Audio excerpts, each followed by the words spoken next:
আসসালামু আলাইকুম সবাইকে। আমাদের জীবনের সবচেয়ে গুরুত্বপূর্ণ দুটা পরীক্ষা হচ্ছে এইচএসসি পরীক্ষা এবং ভর্তি পরীক্ষা।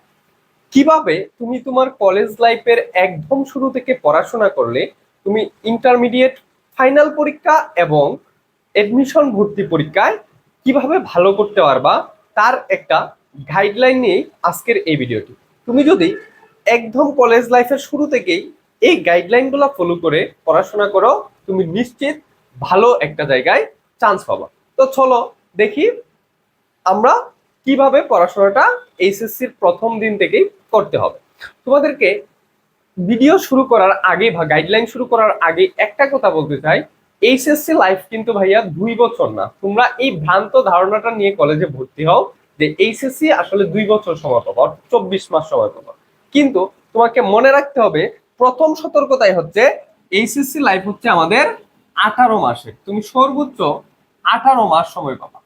তো এই 18 মাস সময়ে তোমাকে শেষ করতে হবে একটা বিশাল সিলেবাস। তোমাকে যদি আমি বলি যে এসএসসি তুমি যে সিলেবাস করে আসছো ওইটা যদি হয় 15%, তাহলে এইচএসসি সিলেবাস হবে 85%। এইটুকু এসএসসির সাথে এইচএসসির তফাৎ।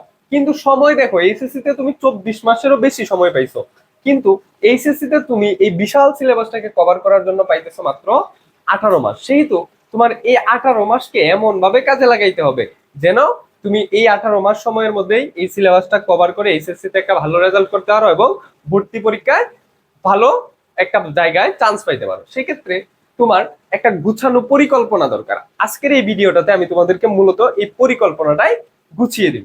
তো এটা একটু সতর্কবার্তা মনে রাখো যে তুমি সময় পাবা 18 মাস। সেহেতু তোমার একটা চ্যাপ্টার তুমি যাই পড়ো, ধরো আমি আগে সায়েন্স নিয়ে কথা বলবো, পরে আর্টস নিয়ে কথা বলবো। যদি তুমি সায়েন্স হও তাহলে তোমার সাবজেক্ট হচ্ছে ফিজিক্স, কেমিস্ট্রি, ম্যাথ, বায়োলজি, এই পিসিএমবি। দেখো, ফিজিক্স 2টা পেপার থাকবে, কেমিস্ট্রি 2টা পেপার, ম্যাথ 2টা পেপার, বায়োলজি 2টা পেপার।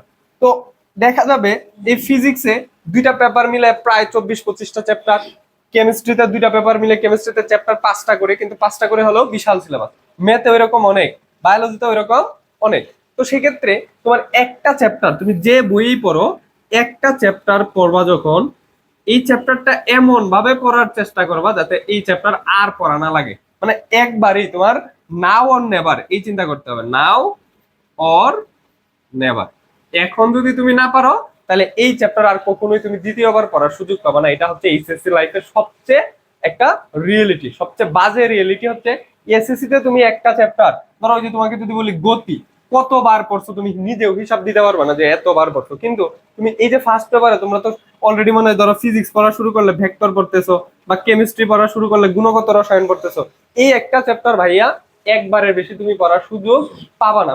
ম্যাথ পড়লে ম্যাট্রিক্স পড়তেছো, এর পরে আর পড়া সুযোগ পাবে না। তাই তোমার এখনই একবারের সময় এমন ভাবে পড়তে হবে, এই মনোভাবটা রাখতে হবে, নাও অর নেভার। এখন যদি তুমি এটা কনসেপ্ট ক্লিয়ার করতে না পারো তাহলে আর কখনো এই কনসেপ্টটা ক্লিয়ার করতে পারবে না। সেহেতু একটা চ্যাপ্টার এমন ভাবে পড়বা যাতে এটা একবারই ক্লিয়ার হয়ে যায়। এখন কথা হচ্ছে ভাইয়া একটা চ্যাপ্টার আমি কিভাবে পড়বো। দেখো কিভাবে একটা চ্যাপ্টার পড়ো, প্রথমত তুমি যেই জায়গায় এই ক্লাস করো, তোমার অফলাইন হোক অনলাইন হোক, ক্লাসের কনসেপ্ট ক্লিয়ার করবা, কনসেপ্ট ক্লিয়ার রাখবা, কনসেপ্ট ক্লিয়ার রাখবা। এরপরে হচ্ছে একটা গুছানো নোট করবা।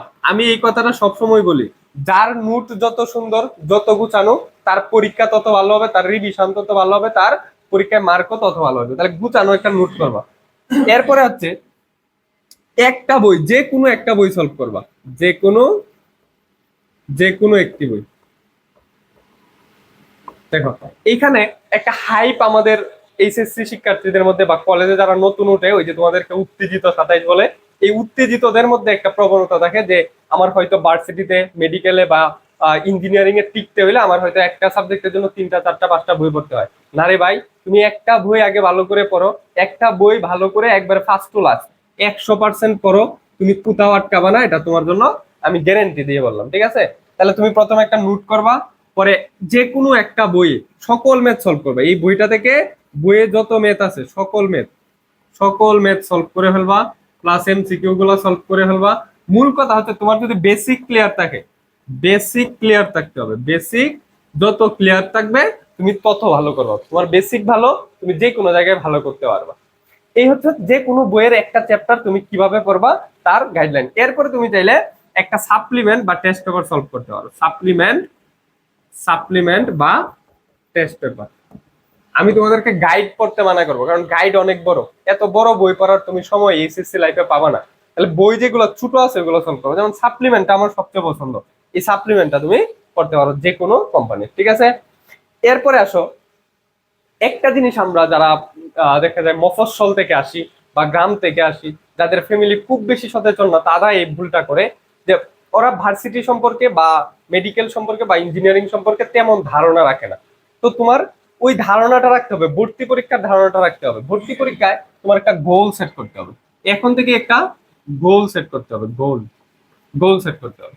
গোলটা কেমন হইতে পারে? তোমার গোল হইতে পারে মেডিকেল, হইতে পারে তোমার গোল মেডিকেল, হইতে পারে তোমার গোল ইঞ্জিনিয়ারিং, হইতে পারে তোমার গোল কোনো একটা ভার্সিটি। এখন এই যে তিনটা ক্যাটাগরি দেখো, মেডিকেল এক ধরনের পড়াশোনা, তোমার যদি ড্রিম হয় মেডিকেল তাহলে তোমার জন্য এক ধরনের একভাবে পড়তে হবে, ইঞ্জিনিয়ারিং একটু ডিফারেন্স, ভার্সিটি আর একটু ডিফারেন্স। তো আমি যদি একটু আগে মেডিকেল নিয়ে কথা বলি, ম্যাক্সিমাম স্টুডেন্টের ড্রিম থাকে মেডিকেল। মেডিকেলে কোয়েশ্চেন কেমন হয় জানো? একটু মুখস্থ টাইপ, কনসেপ্ট ভিত্তিক বা থিওরি বেস। এক্ষেত্রে থিওরি গুলাকে ভালো করে পড়া, থিওরি ভালো করতে হবে, মানে মুখস্থ যে পড়াগুলো আছে এই পড়াগুলাকে স্কিপ করা যাবে না, মুখস্থ পড়াগুলাকে স্কিপ করা যাবে না। এরপরে হচ্ছে তুমি একটা ভার্সিটির কোয়েশ্চেন ব্যাংক তোমার টেবিলে রাখবা, কোয়েশ্চেন ব্যাংক কিউবি। এটা তোমার পড়তে হবে না, তুমি জাস্ট এটা দেখে রাখবা। কোনো একটা চ্যাপ্টার পড়ার পরে ওই চ্যাপ্টার থেকে কিভাবে প্রশ্নগুলো আসে জাস্ট দেখবা। তোমার যদি সময় হয় তাহলে সলভ করার চেষ্টা করবা, সময় না হলে শুধু দেখবা, দেখে যাবা, দেখে রাখবা, জাস্ট প্রশ্নটা তুমি শব্দগুলোর সাথে পরিচয় হয়ে রাখবে এটা। এরপরে হচ্ছে ইংলিশটা এখন থেকেই পড়া, কারণ মেডিকেলে ইংলিশ আছে, ইংলিশটা এখনই ভালো করে পড়া, ইংলিশটা বেসিক থেকে পড়া। একদম ওই যে এসএসসি তে যে ইংলিশ গুলো পড়ছিল না, এসএসসি তে যে টপিক গুলা ছিল গ্রামারের, ওই টপিক গুলা যদি তুমি ভালো করে পড়ো তাহলে এই ইংলিশটা তোমার কভার হয়ে যাবে। এরপর হচ্ছে সাধারণ জ্ঞান। এই জিকের জন্য তুমি যে কোনো একটা বই পড়তে পারো এবং জিকের সিলেবাসটা সম্পর্কে একটা ধারণা নিতে পারো। জাস্ট তোমাকে এগুলা এগুলা এখনই পড়ে ফেলতে বলি নাই, এটা জাস্ট একটা ধারণা নিয়ে রাখবা যাতে তোমার মেডিকেল এডমিশনটা স্মুথ হয়, ঠিক আছে। কারণ তুমি এইচএসসির পরে সময় পাবা 3 মাস, মেডিকেল পরীক্ষায় 3 মাসের বেশি সময় পাওয়া যায় না, সেক্ষেত্রে তুমি এইগুলা প্রসেস করতে পারো। এরপরে তুমি যদি আসো যে ভাই আমি তো মেডিকেলে দিব না, তাহলে আমি হচ্ছে ইঞ্জিনিয়ারিং এ যাব। ইঞ্জিনিয়ারিং এর ক্ষেত্রে কি করতে হবে দেখো, ইঞ্জিনিয়ারিং এর ক্ষেত্রে তোমার করতে হবে প্রথমত ওই যে কনসেপ্ট সবারই ক্লিয়ার রাখতে হবে, বেসিক কনসেপ্ট ক্লিয়ার রাখতে হবে। বেসিক ক্লিয়ার রাখার পরে তুমি একটা বই সলভ করবা, একটা বই 100% সলভ করো, মানে মেইন বই, এটা কিন্তু মেইন বুক। এরপরে এর পাশাপাশি তুমি আরো একটা বই নিবা, সেকেন্ড একটা বই নিবা, মানে ইঞ্জিনিয়ারিং এর জন্য কিছু বিশেষ বই আছে, মানে বিশেষ লেখকের বই আছে, ওইটা নিয়ে আলাদা। ওই যে আমার যে বইয়ের যে ভিডিওটা ছিল না বুক রিলেটেড, ওইটাতে আমি কথা বলছিলাম। এই যে সেকেন্ড বইটা নিবা, তোমার যে কোনো একটা সেকেন্ড বই নিবা, সেকেন্ড বই নেওয়ার পরে এটা সলভ করার চেষ্টা করো। দেখবা যে ফার্স্ট বুকটা যখন তুমি সলভ করছো এটার সাথে 80% এখানে মিলে যাবে, আর বাকি যে 20% থাকবে না ওই 20% তুমি একটু গুরুত্ব দিয়ে সলভ করে ফেলবা, তাইলে তোমার ইঞ্জিনিয়ারিং এর প্রিপারেশনটা একটু স্মুথ হয়ে যাবে। ইঞ্জিনিয়ারিং যে আহামরি কঠিন এমন না। আর হচ্ছে ম্যাথ একটু বেশি ফোকাস দিবা, ম্যাথটাতে একটু বেশি ফোকাস দিবা, তাহলে তোমার ইঞ্জিনিয়ারিং সাবজেক্টটা ক্লিয়ার হয়ে যাবে। আর মেডিকেল হইলে একটু বায়োলজিটাতে ফোকাস বেশি দিতে হবে, এটা স্বাভাবিক। আর আসো ভার্সিটিতে, ভার্সিটির ক্ষেত্রে তোমার সবচেয়ে সবচেয়ে গুরুত্বপূর্ণ যেই কথাটা সেটা হচ্ছে ক্যালকুলেশন শেখা। সেটা কি? ক্যালকুলেশন।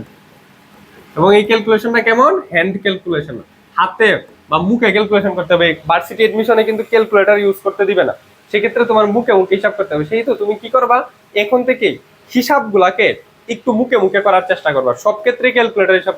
আমাদের দেশে একটা ধারণা, এই কিছু বলদ আছে 2 আর 2 4, এটাও ক্যালকুলেটর হিসাব করে, এইগুলা করবা না। একটু কি করবা যে কিছু ক্যালকুলেশনকে একটু হাতে হাতে করার চেষ্টা করবা, একটু ভাগ গুণ দশমিকের গুণ এগুলো একটু দেখে রাখতে পারো।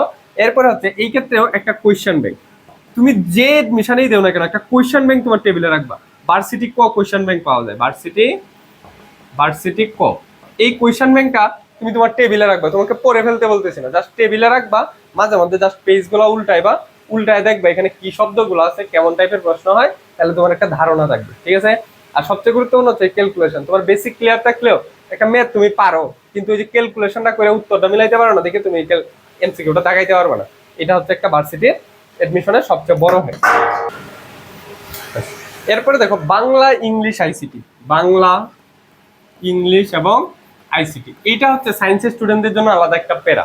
কারণ তোমার পড়াশোনাটা অ্যাকচুয়ালি হয়ে যায় পিসিএমবি পিসিএমবি উপর নির্ভর করে, ঠিক আছে, ফিজিক্স কেমিস্ট্রি ম্যাথ বায়োলজি, ওইটা ডিপেন্ডেন্ট তোমার পড়াশোনা হয়ে যায়। কিন্তু এই বাংলা ইংলিশ আইসিটি এটাও কিন্তু ইজি না, এটা তোমাকে আলাদা একটা প্যারা দিবে। এই প্যারা থেকে বাঁচার জন্য তুমি একটা কাজ করতে পারো, এটা সপ্তাহে একটু কম কম করে হলো প্রতিদিন এই আইসিটিটা ইংলিশটা বাংলাটা কম কম করে হলো দেখা। কারণ অনেক ভার্সিটিতে কিন্তু এই ইংলিশটা আছে, ঠিক আছে।